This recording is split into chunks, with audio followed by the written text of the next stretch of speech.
Exam என்று வரவேற்கிறேன். நீங்கள் எந்த எக்ஸாமுக்கு தயாரிட்டு இருந்தாலும் அடுத்து வரப்போகிற எக்ஸாம்ஸில் இந்த கொஸ்டினை நீங்கள் எதிர்பார்க்கலாம். இந்த மாதிரி புதிய கப்பல்கள் இந்திய கடற்படையில் சேர்க்கப்படும் போதும், கப்பல்கள் ஓய்வளிக்கப்படும் போதும் அது உடனடியாக எக்ஸாம்ஸில் ரிஃப்ளெக்ட் ஆகும். அந்த வகையில் ஐஎன்எஸ் அரிதமன் அப்படிங்கிற கப்பலை பற்றி பார்க்கலாம்.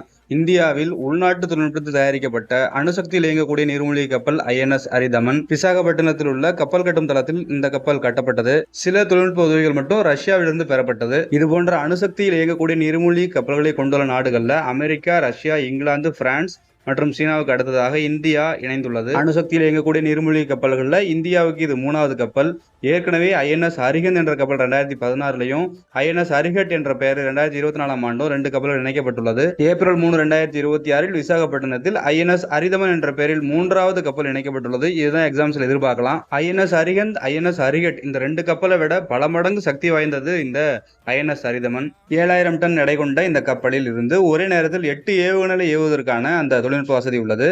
சகாரியா K-15 மிசைல் 750 முதல் 1500 கிலோமீட்டர் வரை சென்று தாக்கக்கூடிய அந்த திறன் வாய்ந்த மிசைல்ஸ் 24 மிசைல்ஸ் இந்த கப்பலில் நிலையாக வைக்கப்பட்டிருக்கிறது. இதான் இருக்கிறதுலே அல்டிமேட். இந்த நீர்மூழ்கி கப்பலில் இருந்து நீருக்கடியிலிருந்து ஏவக்கூடிய அந்த ஏவுகணை வான் மற்றும் தரை இலக்குகளை துல்லியமாக தாக்கும் அப்படிங்கிறது தான் இதோட ஸ்பெஷாலிட்டி. இந்த கப்பலோட இணைப்புக்கு அப்புறம் இந்தியா நிலம், நீர் மற்றும் ஆகாயம் இந்த 3 நிலைகள்லையும் அணுசக்தி பாதுகாப்பு மிக்க நாடா மாறி இருக்கு.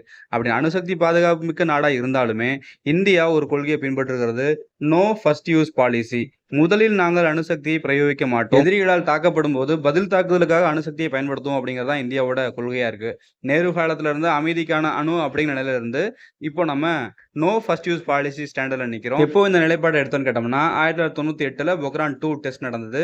அதற்கு பிறகு 99ஆம் ஆண்டில் இது தொடர்பான ஒரு கோடிஃபிகேஷன் உருவாக்குறாங்க, நோ ஃபர்ஸ்ட் யூஸ் பாலிசி தொடர்பா. இது அபிஷியலா இந்தியா அடாப்ட் பண்ணது ஜனவரி 4, 2003ஆம் ஆண்டு முதல்.